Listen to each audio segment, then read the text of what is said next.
최영일의 시사본부 10분 인터뷰.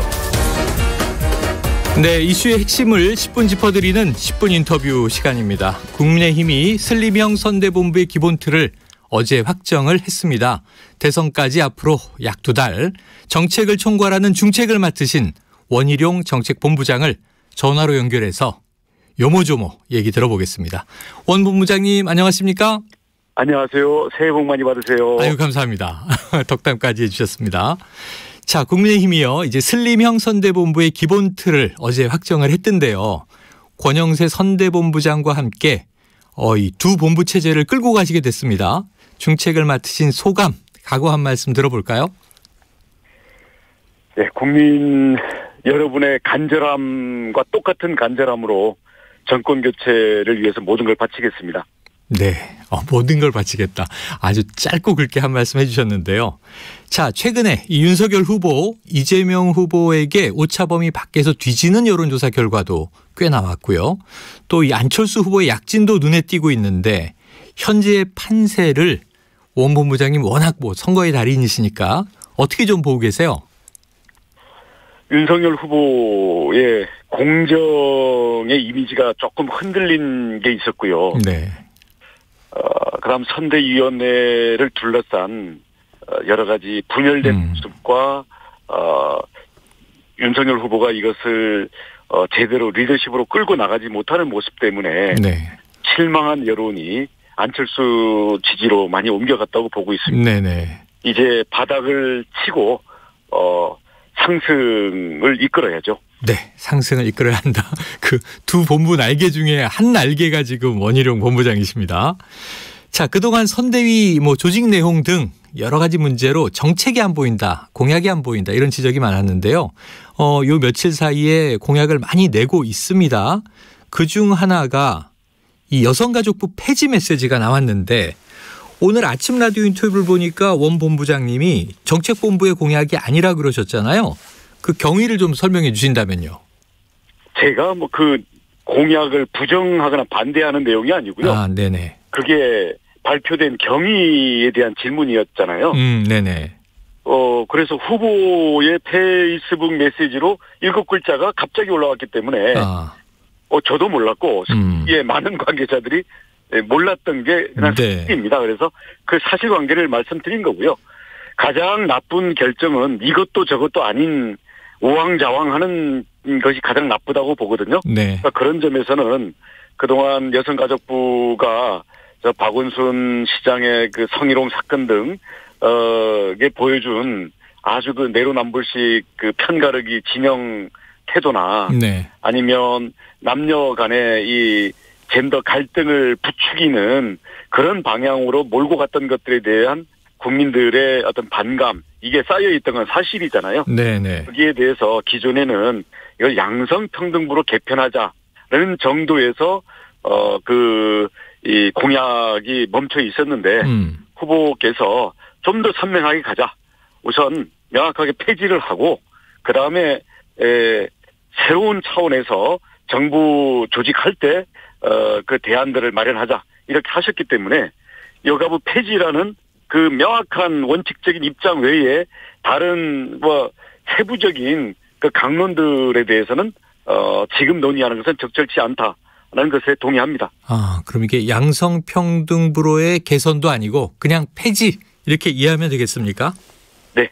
아, 간단하게. 글쎄요, 여성가족부 폐지. 워낙 이 메시지적으로 환기 효과는 큰데 이 부연 설명이 없이 단정적으로 제시하다 보니까 젠더 갈등을 부추기는 거 아니야 이런 비판도 있어요. 어떻게 보십니까? 그런 건 아니고요. 젠더 갈등을 부추겨온 여성가족부를 폐지를 하고요.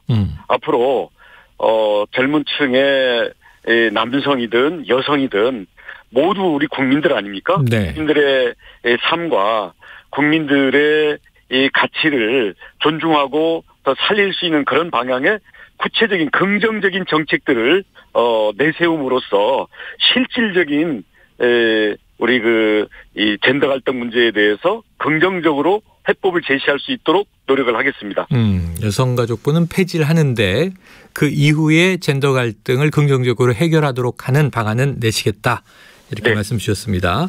자, 아까 말씀하신 대로 여성가족부 폐지가 이게 뭐 이 애매모호한 정책보다는 확실한 게 낫다 이런 말씀 주셨는데 다만 경위상으로 정책본부가 사전에 공유하지 않았을 뿐이다.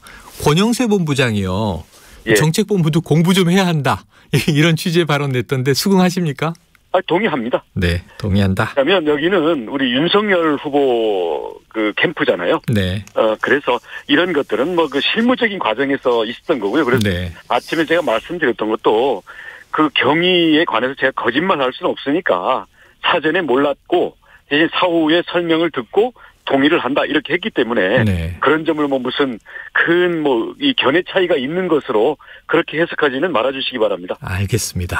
자, 윤석열 후보 또 병사 월급 200만 원 이렇게 공약을 내놨습니다. 그런데 이제 구체적인 실행 계획, 특히 이제 재원 마련에 대해서 또 궁금증들이 있어요. 그 계획도 마련돼 있습니까?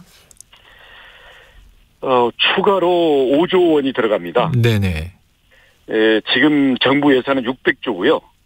지난 5년 동안 예산이 200조가 더 늘어났습니다. 추가로 늘어난 예산만요. 네. 그런 것들을 봤을 때 그 문재인 정부 하에서 공무원들 대대적으로 늘리고 세금 일자리 늘리고 또 저 윤미향 씨 같은 이런 이 사이비 시민단체들에서 빼먹은 돈도 많고 이런 것들을 포함해서 하나의 예입니다만은 네. 예산 조정이 항상 최우선 마련 방법입니다. 현재 병사 월급을 최저임금으로 보장하는 것은 단순히 병사들에 대한 우리가 처우를 개선한다는 것뿐만 아니라 네. 병사들의 대부분이 청년 세대고 아직 사회 진출을 안 한 청년들이 많잖아요. 네. 그래서 사회 진출을 할 수 있는 그런 적립금을 국가에서 지원한다라는 그런 의미도 있고요.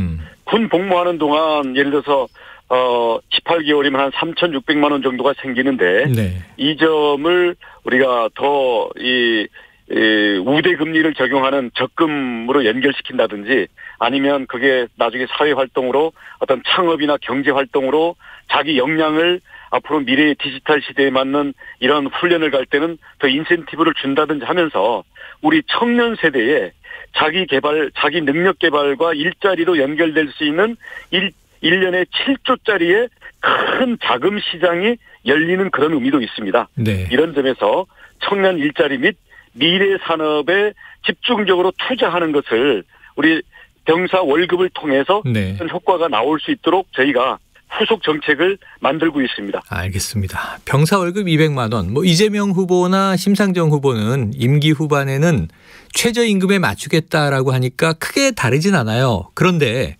같은 진영에서 오히려 홍준표 의원 청문홍답에서요. 병사 월급 200만 원 공약을 헛소리 이렇게 지적을 했고요. 또 안철수 후보는 그렇다면 도대체 부사관 월급이나 장교 월급은 어떻게 하겠다는 건지 말해야 한다. 지금 부사관 월급이 이제 200만 원이 채 안 되는 상황이라고 하니까 같은 진영 내의 비판과 지적 어떻게 보십니까? 그 부사관 월급은 뭐 각종 수당을 통해 가지고 200만 원이 넘고요. 네네. 실수령액이 이제 뭐 세후라든지 이런 문제들이 있는데 네네. 부사관의 처우 개선도 당연히 저희들이 체계적인 조정을 해 나가겠습니다만 네. 지금 병사 월급 200만 원이라는 이 본질적인 부분을 명확히 하는 것이 중요하지 거기에 딸려오는 다른 문제들에 대해서는 저희가 후속 발표 내지는 후속적인 조정으로 네. 다 생각을 해놓고 있습니다. 다 생각해놓고 있다. 향후에 발표할 것이다. 네, 그렇습니다. 알겠습니다. 자, 민주당 이재명 후보는요. 소확행 공약. 뭐 이걸 또 이른바 이재명의 소확행, 명확행 이렇게도 부르던데 네. 지금 맞대응하는 것인가요? 심쿵 공약 이런 이름이 나왔습니다. 자, 네. 어떤 공약들 나오고 있고 앞으로 어떤 공약을 내실 겁니까? 그 이재명 후보가 그 탈모 네, 지원 치료에 대해서 건강보험 지원한다는 건데 네. 사실 이 아이디어는 이재명 후보 진영에도 접수된 거지만 우리의 그 청년들 정책 공모에도 이미 다 리스트로 올라와 있는 거예요. 그래요. 이재명 후보가 약간 뭐 선수를 친 네네. 선대위가 혼란스러운 틈을 타서 네. 이제 야음을 틈타서 선수를 친 그런 의미는 있겠지만은 네. 저희들의 이런 심쿵 공약은 저희들이 무슨 아이디어를 짜낸다라는 의미보다는 네. 국민들이 저희에게 자 이런 것들을 국가가 관심을 갖고 했으면 좋겠다라고 한 것들을 저희가 쌓아놓고 있고요. 특히 지금 인공지능 AI 윤석열이 지금 대히트를 치고 있는데 네. 거기에 댓글로만 접수된 정책 제안이 지금 수천 개가 이미 달리고 있습니다. 네네네. 네. 그래서 그 부분을 저희들이 특히 청년 보좌역들이 중심이 돼서 엄선해서 국민들에게 어떤 쉽게 전달되고 네. 또 체감되고 효과가 큰 가성비가 큰 그런 공약들을 중심으로 해서 우리 선거 끝나는 날까지 부지런히 생산해 내도록 하겠습니다. 알겠습니다. 자, 하나만 더 여쭙겠습니다. 자, 윤석열 후보가 지난 8일 이마트에서 여수멸치와 약콩 등을 집어든 모습 연출한 것이 SNS에 또 축 퍼졌는데요. 이 멸치와 콩이 발음상 멸공을 연상시킨다. 최근 정영진 부회장의 멸공 메시지에 호응하는 것 아니냐. 또 다른 이제 야권 정치인들도 이 행렬에 좀 참여하고 있는데요. 색깔론을 부추긴다. 이런 여권의 비판. 어떻게 좀 대응하시겠습니까? 여권은 그렇게라도 트집을 잡고 싶어 하겠지만 네. 저는 초점을 이게 멸공이다, 색깔론이다, 반공 논리다 이렇게라기보다는 네. 멸공을 주장하든 다른 걸 주장하든 표현의 자유가 있고 사상의 자유가 있는 게 대한민국 헌법 아니겠습니까? 네. 그러면 정용진 부회장나 개인적으로는 모릅니다만은 거기 SNS에 뭐라고 주장하든 네. 그 부분에 대해서는 표현의 자유라는 차원에서 쿨하게 받아들이면 되는데 이건 개정을 폐쇄한다든지 이런 통제적이고 표현의 자유를 억압하는 이 모습에 대해서 네. 자유민주주의라는 이런 가치로서 반응을 한 거다. 저는 그런 초점에도 우리가 충분히 관심을 가져야 된다고 생각합니다. 그래요. 쿨하지 못하다 민주당이 여기 표현의 자유로 좀 바라봐 줬으면 좋겠다. 이렇게 이해하겠습니다. 네. 알겠습니다. 본부장님 오늘 말씀 여기까지 드릴게요. 감사합니다. 네, 감사합니다. 예, 지금까지 국민의힘 선대본부 원희룡 정책본부장이었습니다.